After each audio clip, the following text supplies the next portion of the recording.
Shalom. Ya, hari ini temanya adalah The Power and Purpose of the Holy Communion.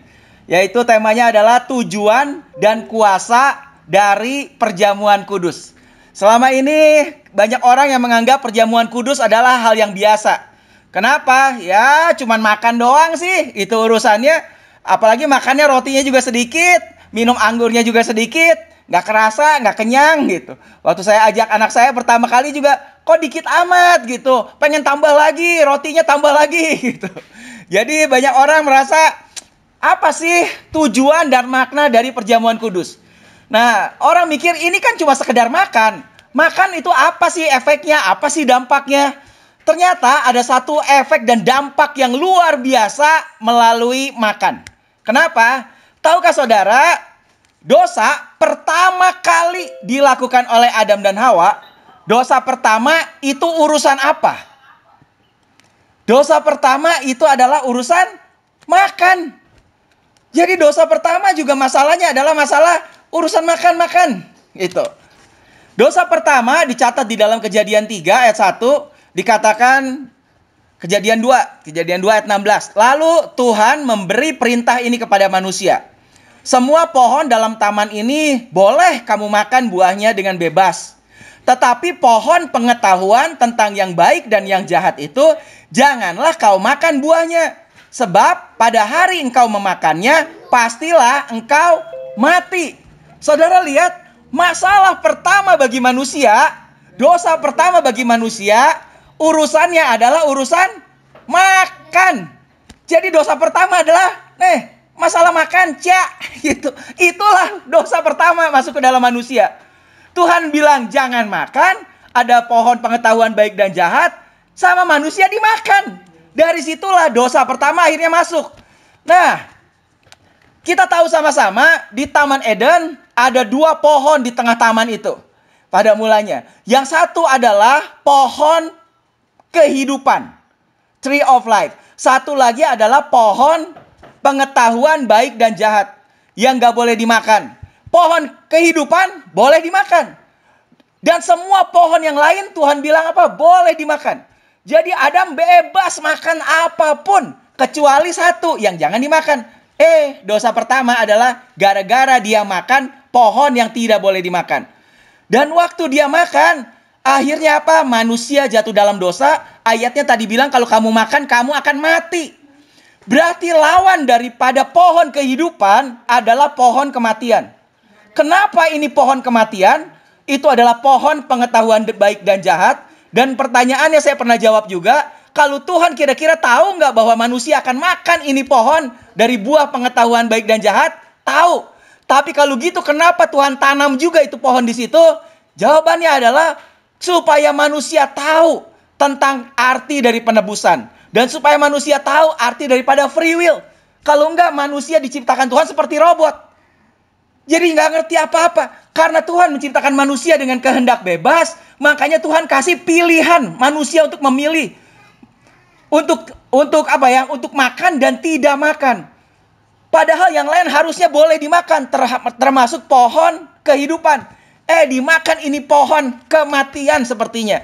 Namanya adalah pohon pengetahuan baik dan jahat. Begitu manusia makan pohon ini, dia tahu dan yang baik dan yang jahat. Tapi dari situ manusia juga ngerti bahwa sebetulnya manusia tidak bisa terpisah dari Tuhan. Manusia tidak bisa independen dari Tuhan.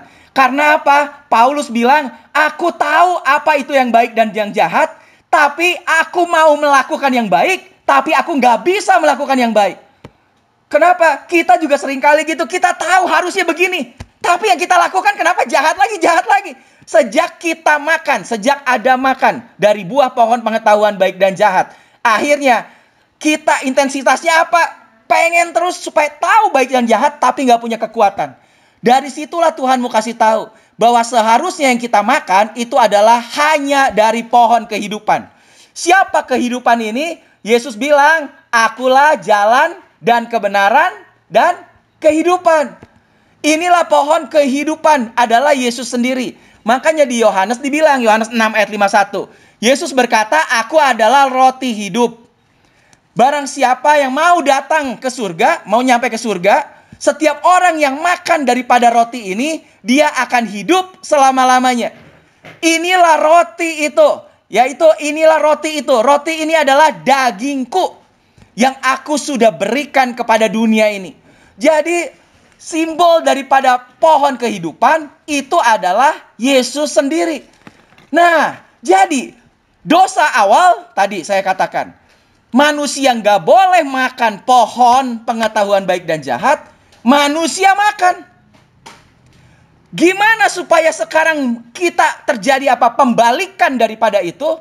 Yesus sendiri yang adalah pohon kehidupan, dia mau sekarang kita mulai beralih. Bukan makan ini terus, tapi kita beralih sekarang makan dari pohon kehidupan, yaitu Yesus sendiri. Melalui apa? Yesus sendiri, yaitu tubuhnya, darahnya. Makanya lihat sekarang, apa sih efek atau dampak daripada perjamuan kudus? Maka kata Yesus kepada mereka, aku berkata kepadamu, sesungguhnya jikalau kamu tidak makan daging anak manusia dan minum darahnya, kamu tidak mempunyai hidup di dalam dirimu. Saya ulang lagi nih yang kasih warna-warninya nih. Jikalau kamu tidak makan daging anak manusia dan minum darahnya, kamu tidak mempunyai hidup di dalam dirimu. Kalau nggak makan dagingnya Yesus, nah Yesus gambarin dagingnya tadi apa? Roti. Roti ini adalah dagingku katanya. Kalau kita nggak makan, kamu nggak punya hidup di dalam diri kamu. Karena memang Yesuslah pohon kehidupan. Yesuslah kehidupan itu. Ayat berikutnya bilang, barang siapa sekarang yang makan dagingku dan minum darahku. Makan daging, minum darah, inilah simbol dari perjamuan kudus. Kalau makan dagingku dan minum darahku, ia mempunyai hidup yang kekal. Lihat. Jadi efek perjamuan kudus luar biasa. Ketika saudara makan ini, daging dan darah Yesus, saudara punya hidup yang kekal. Karena saudara berarti sedang makan dari pohon kehidupan.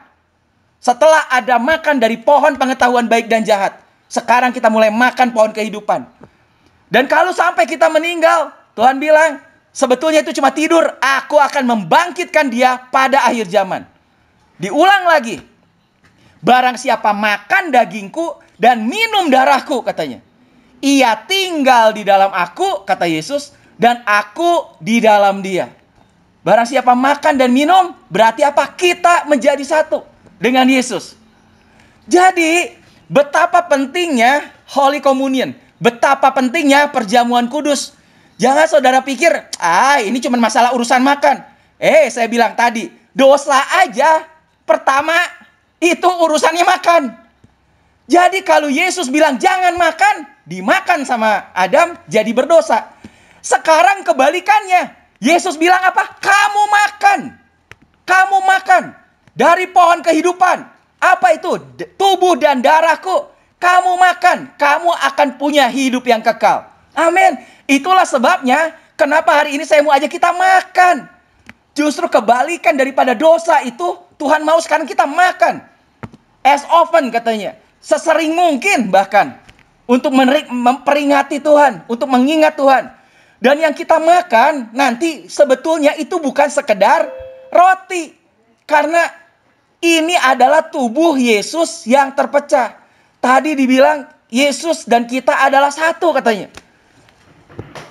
Nah, Yohanes 6 ayat 57 bilang begini. Sama seperti Bapa yang hidup mengutus aku hidup oleh Bapa. Demikian juga barang siapa yang memakan aku akan hidup oleh aku. Ini satu kalimat aja 3 kali kata hidup. Kenapa? Karena memang ini lawan daripada pohon pengetahuan baik dan jahat. Inilah pohon kehidupan. Yesuslah kehidupan. Itulah Yesus pengen kita makan. Bapa yang hidup mengutus aku hidup oleh Bapa. Barang siapa makan aku, akan hidup oleh aku. Inilah roti yang telah turun dari sorga. Bukan roti seperti yang dimakan nenek moyangmu, dan mereka telah mati. Ini bukan roti biasa. Barang siapa makan roti ini, ia akan hidup berapa lama? Selama-lamanya. Wow. Makanya siapa yang makan, kamu punya hidup kekal katanya. Inilah saya mau ajak kita makan dengan satu pemahaman yang berbeda. Dan hidup seperti apa yang Tuhan berikan buat kita. Kita kan masih hidup, tapi sejak kita makan ini, kita sudah terima itu hidup kekal. Dan hidup seperti apa yang Tuhan berikan bagi kita melalui tubuh dan darah Yesus. Aku datang supaya mereka mempunyai hidup dan mempunyainya dalam segala kelimpahan. Wow! Tuhan menyediakan buat kita makanan, kehidupan untuk kita bisa hidup dalam segala kelimpahan. Sadari ini. Jadi Yesus datang untuk memberikan hidupnya bagi kita supaya kita bisa hidup berkelimpahan, abundantly. Itulah tujuannya kenapa dia memberikan hidupnya. Kalau dia nggak kasih hidupnya, kita nggak punya hidup. Kita nggak terima hidup. Sekarang Yesus kasih, berarti kita terima kehidupan itu memang dari Yesus. Kehidupan itu. Sebab katanya, apa yang telah kuterima kepadamu, telah aku terima dari Tuhan. Yaitu bahwa Tuhan Yesus pada malam waktu ia diserahkan, lihat, Yesus mengambil roti, sesudah itu ia mengucap syukur atasnya, dan ia memecah-mecahkannya dan berkata. Lihat, ada 3 poin yang Yesus lakukan di situ. Bagaimana dia memberikan hidupnya bagi kita? Bagaimana sih perjamuan kudus? Ini waktu Yesus ngajak perjamuan kudus nih. Jadi Yesus nyontoin perjamuan kudus. Ada 3 hal. Yesus bilang apa? Dia ambil roti, mengucap syukur, dan memecah-mecahkannya. Di bawahnya Yesus ngomong. Dan Yesus ngomong ada 3 bagian juga yang digambarkan oleh ini. Lihat yang warna merah nih. Yang saya kasih highlightnya warna merah. Mengambil roti. Berarti nanti waktu saudara ambil roti, saudara ingat, roti itu lambang apa?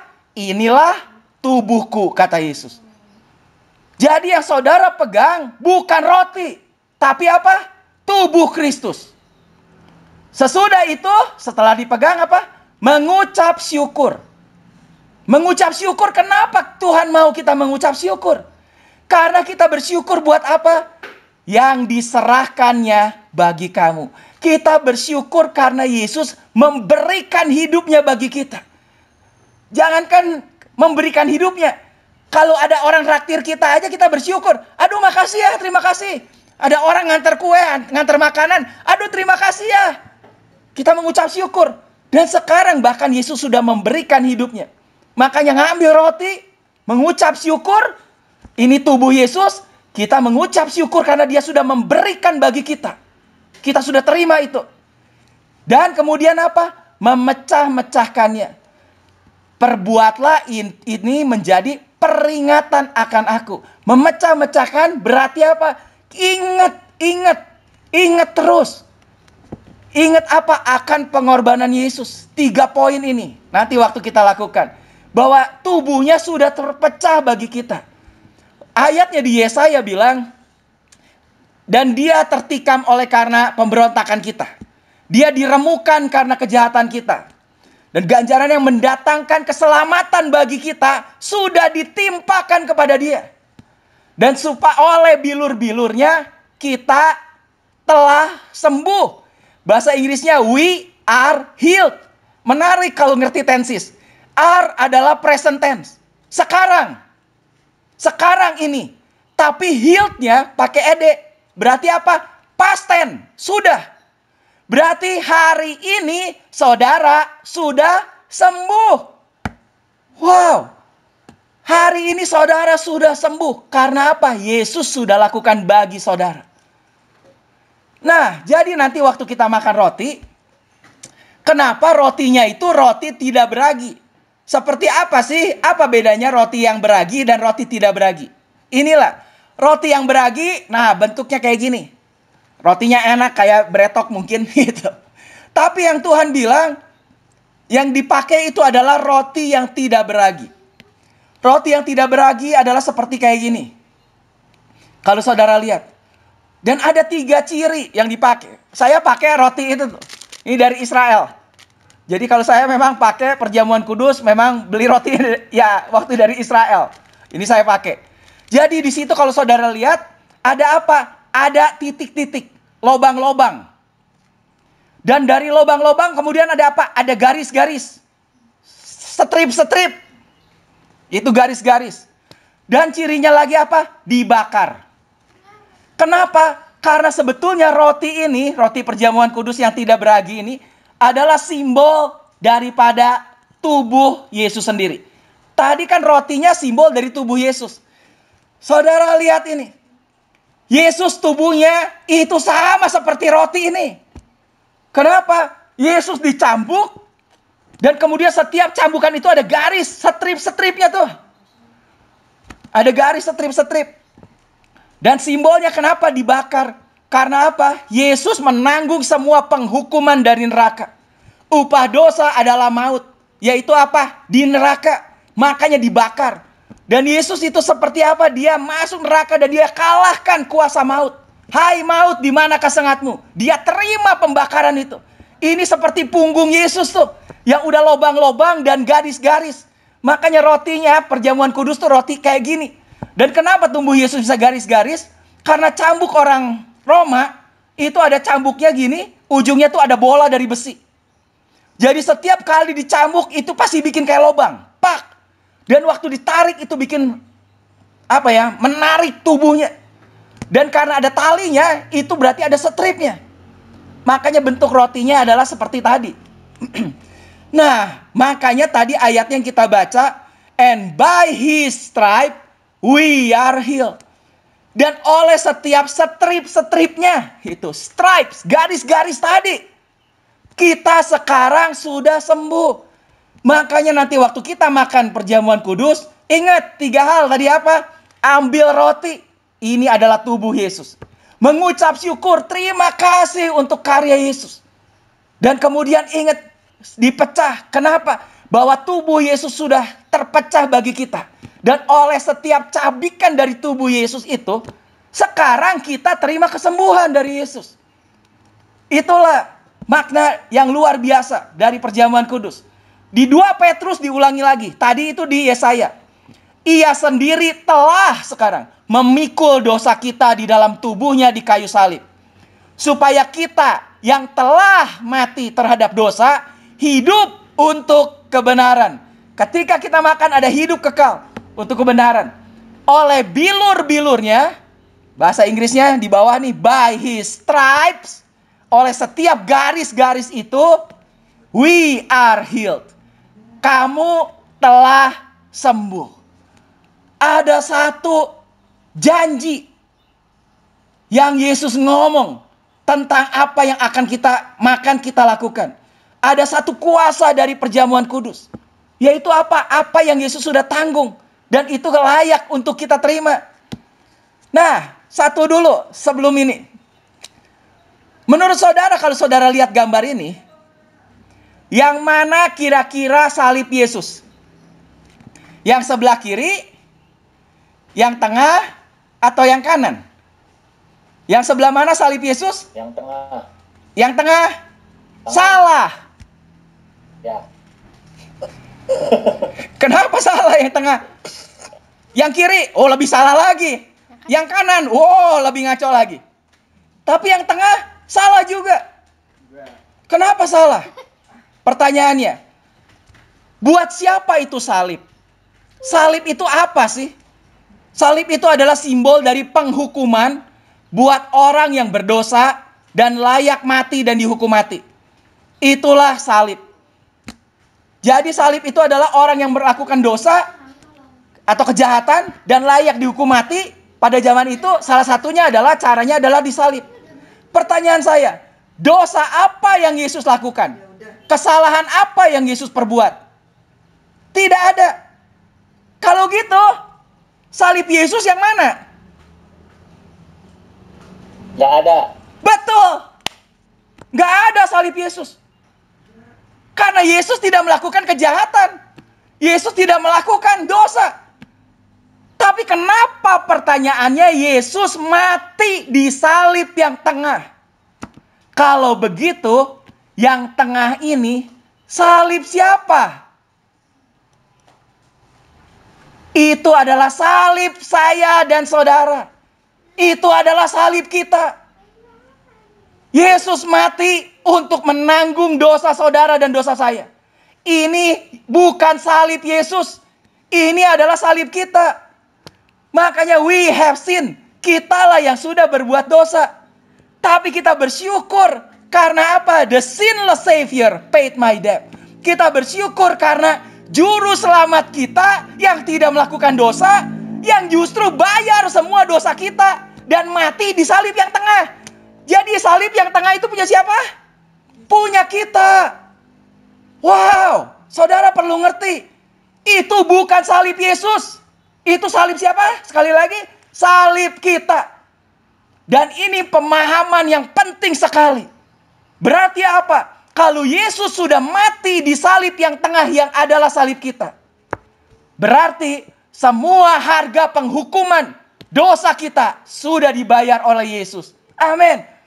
Saudara, hari ini sudah ditebus lunas. Yesus sudah ganti bagi kita. Sekarang kita tinggal apa? Tinggal percaya. Jadi sekali lagi, jangan pernah bilang itu salib Yesus. Yesus tidak berdosa, dia nggak punya salib. Tapi dia mati di salib ini. Itulah karya penebusan Yesus. Melalui tubuhnya bagi kita. Harusnya kita yang kaya begitu. Tapi Yesus gantikan kita. Mati di salib. Dan apa yang Yesus tebus? Apa yang Yesus lakukan bagi kita di kayu salib? Paling tidak ada 3 hal.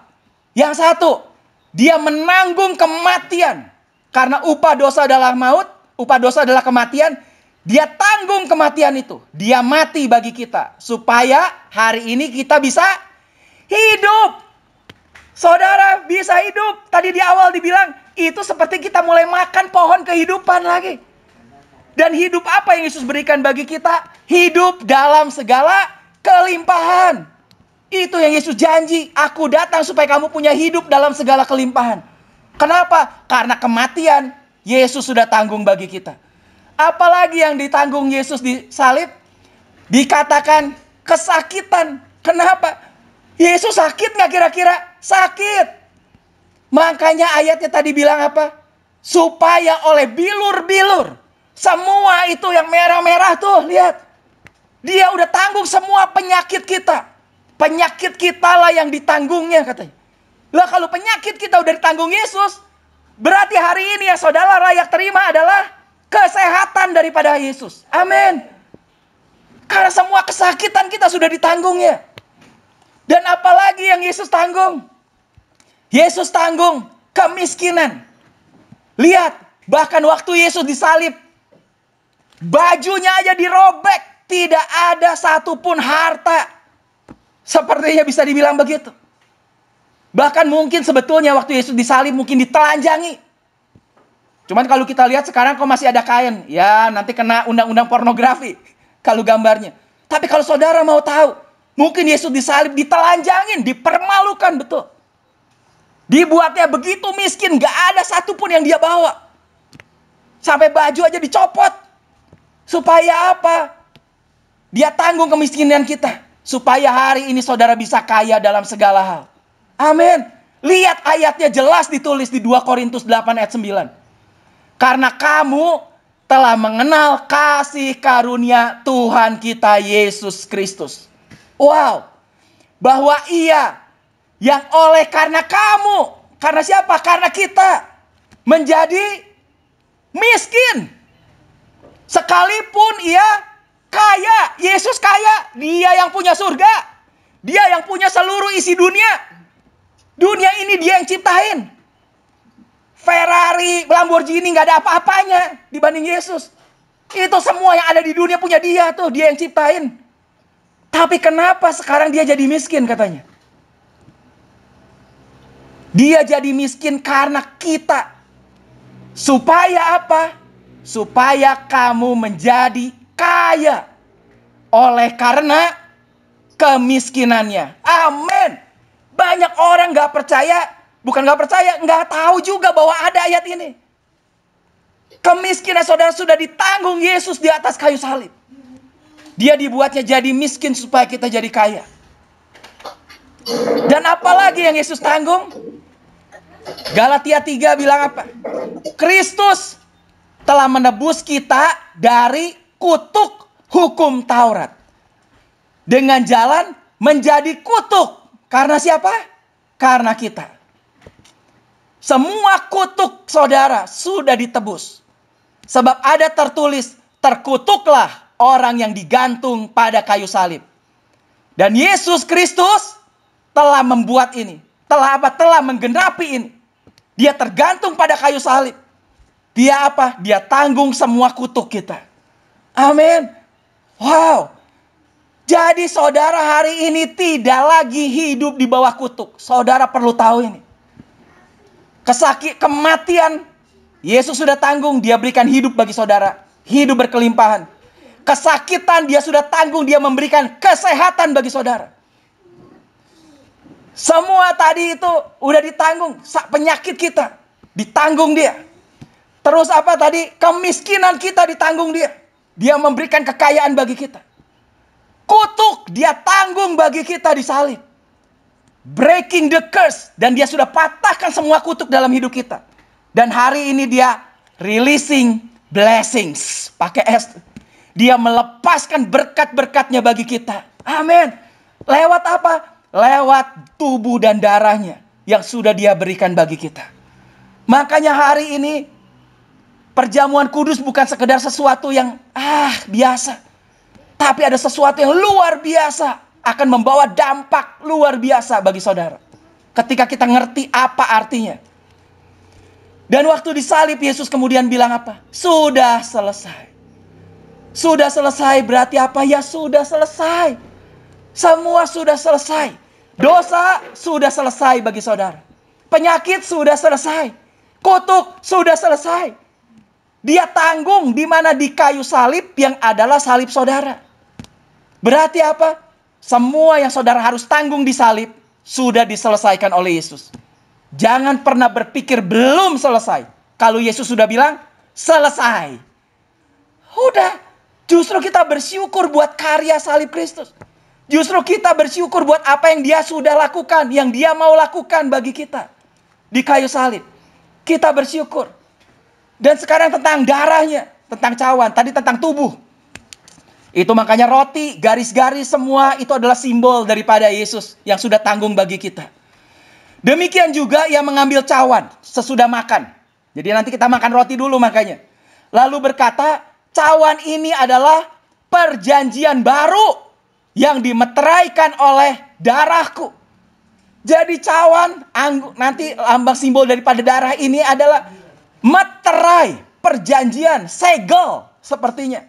Segelnya pakai apa? Pakai darah. Segel yang paling kuat itu adalah apa? Darah. Dulu semua apa itu ada tukar darah gitu. Itu perjanjian yang paling kuat. Gak bisa. Jadi itu seperti orangnya. Nih janjinya adalah darah saya. Gitu lah. Itu perjanjian darah.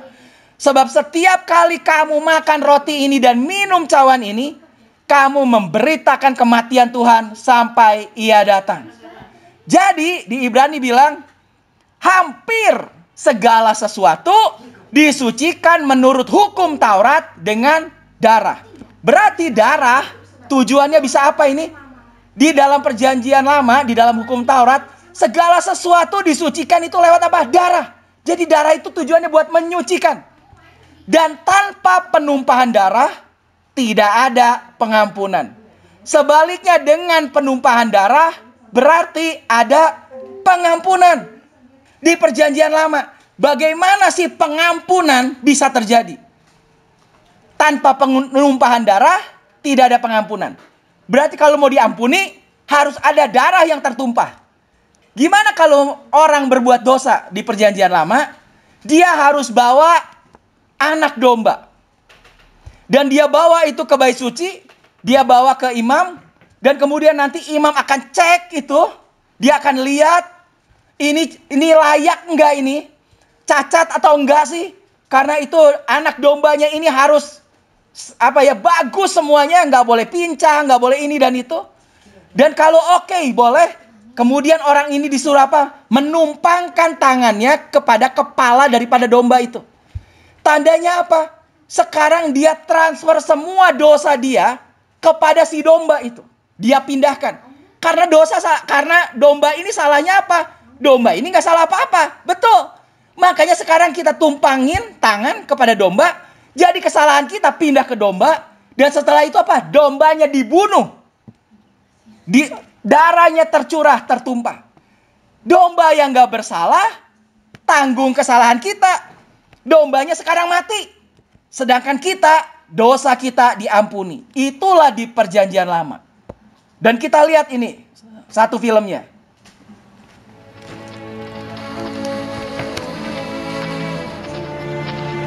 Inilah dombanya. Dan imam itu akan ngecek, ini dombanya layak nggak? Cacat nggak? Dan setelah dinyatakan, oke, bisa. Kemudian orang yang berdosa, yang bersalah ini menumpangkan tangannya atas domba itu. Dan di hadapan Tuhan, itu sepertinya semua dosa daripada orang ini pindah kepada itu domba. Ditransferkan kepada domba itu. Dan domba ini yang gak bersalah, kekudusannya itu seperti balik kepada orang ini. Jadi tukar. Dan sekarang domba ini yang gak bersalah, ditumpahkan darahnya, mati. Dan kemudian dijadikan korban bakaran. Dan orang ini sekarang apa? Semua kesalahannya diampuni. Karena kesalahan yang sudah ditanggung oleh domba itu. Dan sekarang dia bisa berjalan di dalam berkat. Tidak ada kutuk lagi, tidak ada lagi dosa. Nah, itulah gambaran di perjanjian lama. Dan di perjanjian baru, lihat. Sebab di dalam dia, di dalam Yesus, dan oleh darahnya, kita beroleh penebusan. Yaitu pengampunan dosa menurut kekayaan kasih karunia-Nya. Ibrani 9 ayat 14, lihat betapa lebihnya darah Kristus. Betapa hebatnya kalau darah domba aja dulu bisa mengampuni orang. Tapi problemnya di mana? Itu harus dilakukan berulang-ulang. Nanti kalau orangnya berbuat dosa lagi, gimana caranya? Ya dia harus cari domba lagi. Tapi hari ini kenapa Yesus disebut sebagai anak domba Kristus? Anak domba Allah. Kenapa? Karena dia adalah simbol daripada anak domba itu. Tapi dia adalah Tuhan sendiri. Yang cukup menggantikan sekali untuk selamanya. Betapa lebihnya ini darah Kristus. Dia menyucikan hati nurani kita dari perbuatan-perbuatan yang sia-sia. 1 Yohanes 1 ayat 7 bilang apa? Dan darah Yesus anaknya itu menyucikan kita daripada segala dosa. Apa efek dari dosa? Saudara bisa lihat. Sebelum dosa ada, manusia hidup seperti apa di Taman Eden? Begitu enaknya manusia hidup di Taman Eden, betul? Adam Hawa tiap hari ya cuma jalan, makan semua udah tersedia. Gak ada dosa, gak ada pusing, gak ada ini. Tapi sejak adanya dosa, itu membuat manusia terkutuk. Tapi sekarang saudara tahu, hidup saudara berbeda dengan semua orang yang lain. Karena apa? Darah Yesus. Karena darah Yesus menyucikan segala dosa. Berarti sebetulnya hidup saudara balik lagi seperti hidup di Taman Eden. Betul. Jadi sebetulnya Tuhan sudah tanggung semua dosa. Semua masalah manusia karena dosa. Dan dosa ketika sudah ditanggung, berarti ada tersedia hari ini kehidupan yang luar biasa. Kehidupan yang berkelimpahan, tadi dibilang hidup Kristus sudah diberikan buat kita. Makanya Kristus ambil semua dosa kita hari ini. Semua kesalahan, semua dosa dia sudah ambil. Dan dia membuat apa? Menyucikan, putih, betul-betul. Ini ada penggambaran yang bagus. Ada klip lagi sedikit. Kalau saudara lihat ada 3 gelas. Ini adalah Kristus, ini adalah dosa, dan ini adalah kita. Awalnya kita bersih. Tapi kemudian dosa masuk kepada manusia. Dan membuat kita menjadi apa? Hitam semua. Tapi Kristus memberikan hidupnya yang bersih. Dia masuk dalam diri kita. Menang siapa? menang Kristus. Dan dosa mencoba masuk kepada Kristus, mencoba membunuh Yesus. Berhasil? Tidak berhasil. Bahkan Yesus menyucikan semua dosa. Sekarang lihat, semuanya putih. Kenapa? Dosa kalah sama Yesus. Yesus mengalahkan dosa yang ada di dalam kita. Bahkan Yesus sudah menebus dosa dunia. Problemnya di mana sekarang? Orang banyak yang tidak percaya. Makanya terima Yesus cuma apa? Lewat apa? Percaya. Bahwa apa? Dosa saudara sudah ditanggung oleh Yesus. Maka apa? Kehidupan kita putih semua. For every wrong, every mistake, every sin. Untuk setiap kesalahan kita, yang disengaja maupun tidak disengaja, untuk setiap dosa kita, Kristus sudah bayar lunas semuanya di kayu salib. Karena kayu salib itu adalah, sekali lagi, kayu salibnya kita. Nah, jadi Yesus minum darah apa itu? Judgment, penghakiman itu. The cup of judgment. Cawan penghakiman itu Yesus minum. Yang seharusnya kita yang minum. Dan Yesus sempat bilang kepada Bapa kan, sekiranya mungkin, biarlah cawan ini berlalu. Tapi kalau aku harus meminumnya, aku akan minum. Dan apa yang Yesus lakukan? Dia minum itu. Dari apa? Cawan penghakiman itu karena semua dosa. Dia minum sampai tetes terakhir. Dia minum, dia tanggung semuanya. Supaya apa? That we can drink the cup of blessing to the last drop. Sehingga hari ini kita bisa minum cawan dari berkat Tuhan sampai tetes terakhir. Amin. Jadi saudara perlu tahu bahwa dia sudah gantikan kehidupan kita. Dia sudah ganti kehidupan kita. Dosa dengan semua kutuknya. Hari ini dia sudah ganti dengan semua berkatnya. Karena dia sudah tebus kita. Lewat darahnya yang tertumpah bagi kita. Lewat setiap bilur-bilurnya. Lewat setiap paku yang tertancap. Dan darah yang tercurah. Sekali lagi, sebetulnya ini yang harusnya kita tanggung. Tetapi dia mati menggantikan kita. Dan dia justru memberikan hidupnya bagi kita. Setiap berkatnya dia berikan bagi kita. Wow. Dan Yesus bilang apa? Kenapa aku lakukan ini? This is your sin. Ini adalah dosa-dosamu. That I willingly took upon myself. Yang dengan rela aku ambil. Kenapa? This is how much I love you. Inilah sebagai bukti betapa aku mengasihimu. Karena begitu besar kasih Kristus bagi kita. Sehingga ia memberikan anaknya Yesus tuh. Untuk kita. Untuk mati bagi kita. Menanggung semua dosa kita. Amin. Ayat yang terakhir. Makanya kemudian bilang, bukankah cawan pengucapan syukur yang atasnya kita ucapkan syukur adalah persekutuan dengan darah Kristus? Persekutuan itu apa? Berarti bersatunya dengan darah Kristus. Jadi nanti saudara perlu tahu, waktu kita minum darah ini adalah darah Kristus yang akan bersatu dengan darah kita. Jadi waktu kita minum ini, saudara harus punya pemahaman yang benar. Bukan cuma sekedar makan roti dan minum anggur atau sirup anggur. Tapi ingat, ini adalah darah Kristus. Kalau darah saudara ada darah tinggi, darah Yesus ada darah tinggi nggak? Nggak ada. Dan darah yang tidak ada darah tinggi akan masuk ke dalam darah saudara.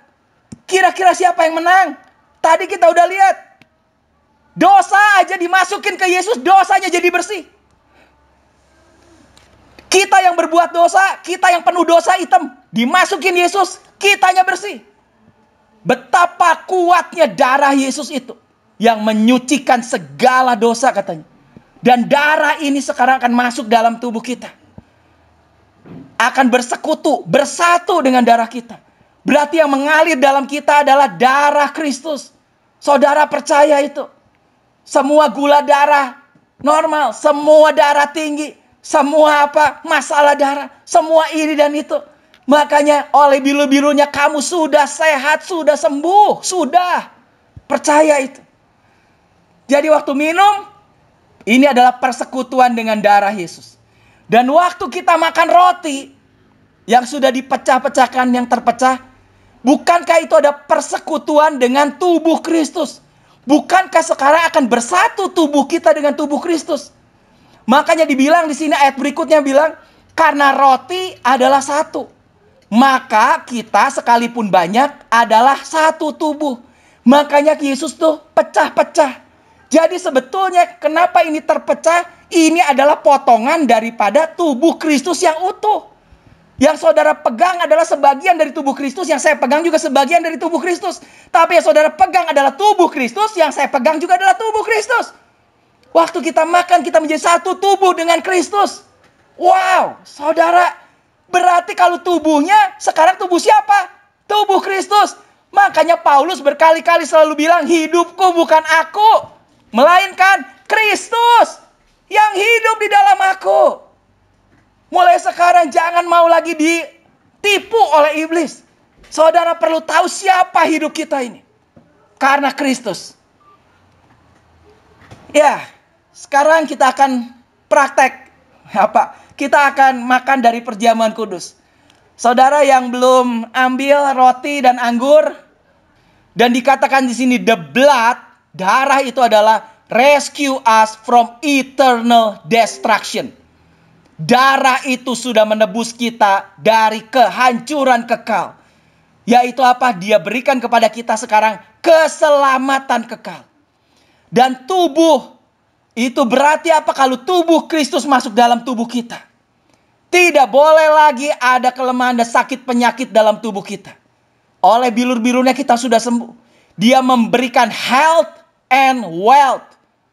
Tadi dia tanggung semua kutuk. Dia tanggung semua kemiskinan kita. Dia tanggung semua penyakit kita. Selama kita ada di bumi ini.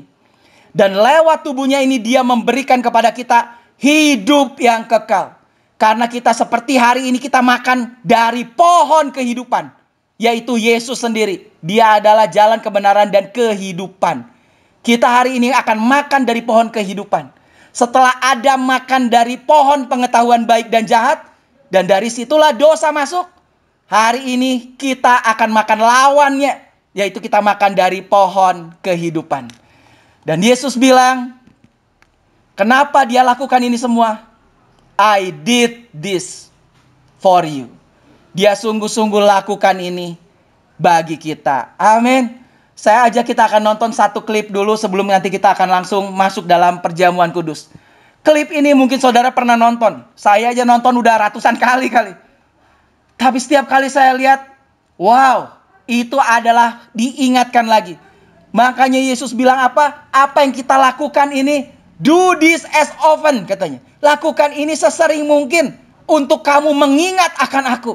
Kita perlu diingatkan bahwa apa yang Yesus sudah tebus, sudah lakukan, sudah berikan bagi kita. Ingat-ingat lagi. Karena iblis selalu nipu kita. Amin. Kita akan lihat ini.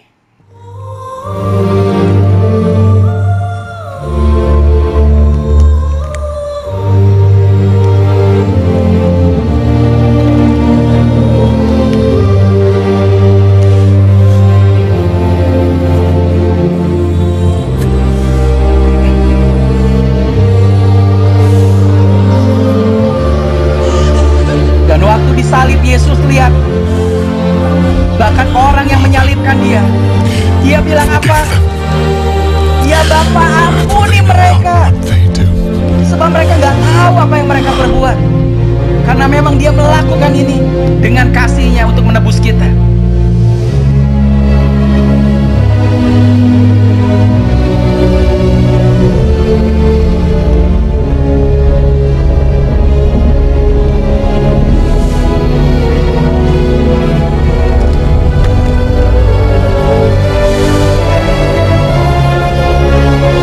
Dia disalib jam 9, jam 10 tiba-tiba kegelapan datang.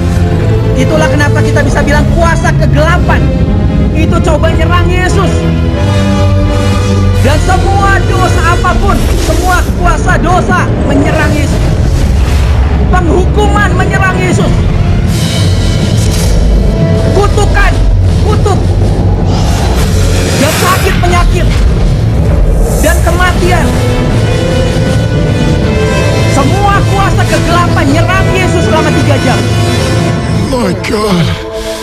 My God, why have you forsaken me? Dan dia merasa seperti Bapa meninggalkan dia. Inilah kekuatan terbesar daripada iblis, dikerahkan untuk membunuh Yesus selama 3 jam. Semua kuasa kegelapan yang paling hebat menyerang Yesus.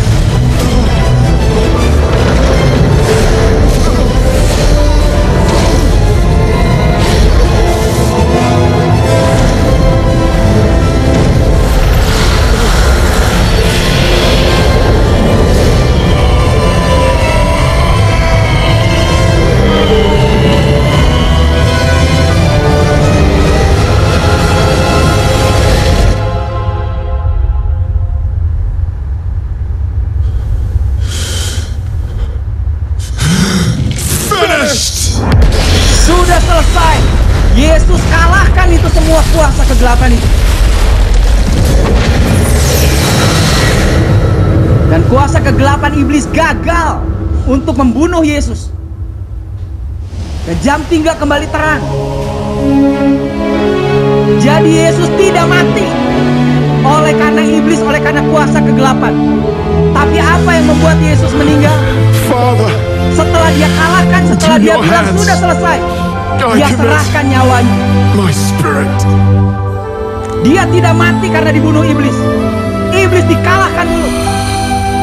Baru setelah itu dia serahkan nyawanya. Tidak ada yang bisa menang. Jadi kenapa Yesus mati?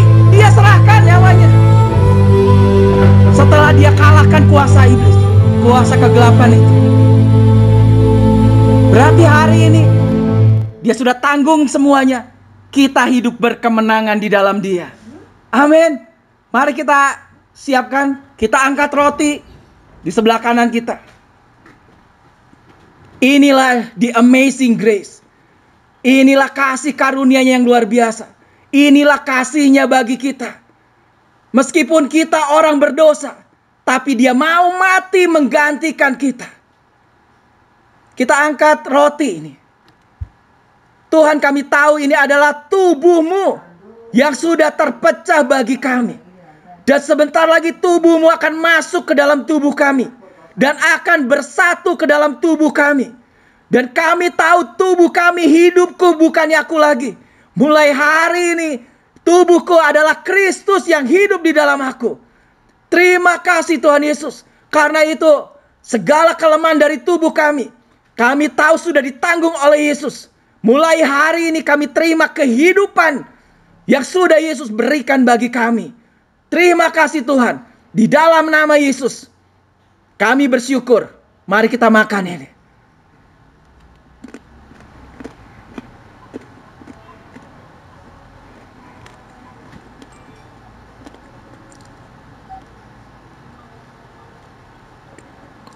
Mari kita ambil cawan ini.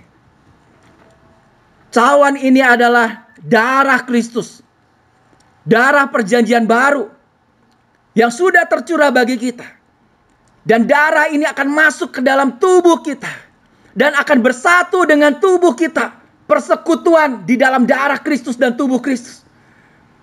Dan darah. Dengan penumpahan darah ada penebusan dan pengampunan dosa. Dan karena itu semua akar daripada dosa sudah ditebus oleh Yesus. Dan hasilnya kami hidup hari ini ada di dalam kebenaran, kekudusan daripada Kristus. Dan tidak ada semua apapun kutuk-kutuk sudah dipatahkan, sudah dikalahkan. Hari ini kemenangan itu terjadi atas kami. Kalau darah ini akan masuk dalam darah kami, darah itu bahkan sudah mengalahkan kuasa iblis. Iblis dikalahkan oleh darah Yesus. Terima kasih Tuhan Yesus. Untuk darah-Mu yang sudah Engkau berikan bagi kami dan tercurah bagi kami. Kami akan terima ini di dalam nama Tuhan Yesus Kristus. Mari kita minum ini.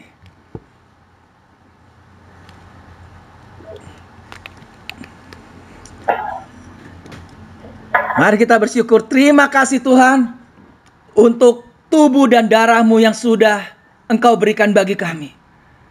Dan hari ini kami tahu melalui kami makan perjamuan kudus. Berarti kami makan dari pohon kehidupan.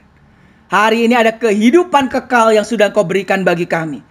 Bahkan ketika kami sedang ada di dunia ini, biar kami selalu ingat ketika kami makan ini. Berarti kami makan dari pengorbanan-Mu bagi kami. Untuk apa yang sudah Engkau lakukan di salib.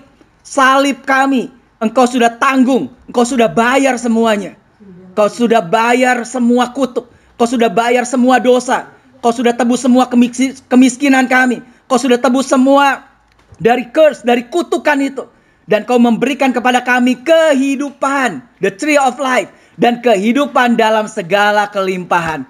Terima kasih Tuhan. Dan hari ini kami percaya ada proteksi penuh. Ada darah Yesus yang mengalir dalam tubuh kami.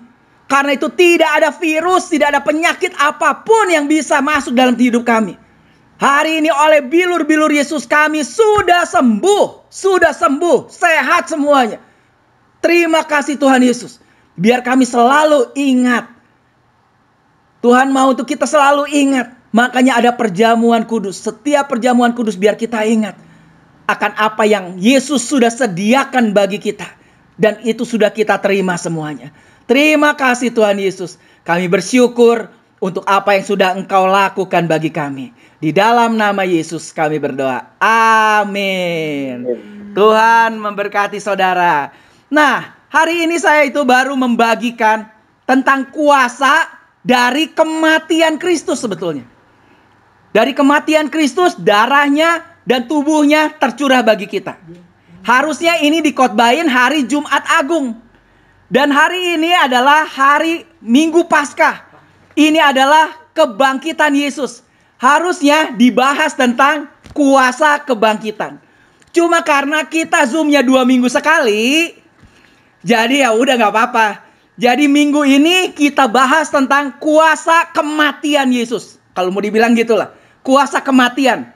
Darah dan tubuhnya yang sudah tercurah bagi kita. 2 minggu lagi kita akan zoom, kita akan bahas tentang kuasa dari kebangkitan Yesus. Amin. Oke, Tuhan memberkati.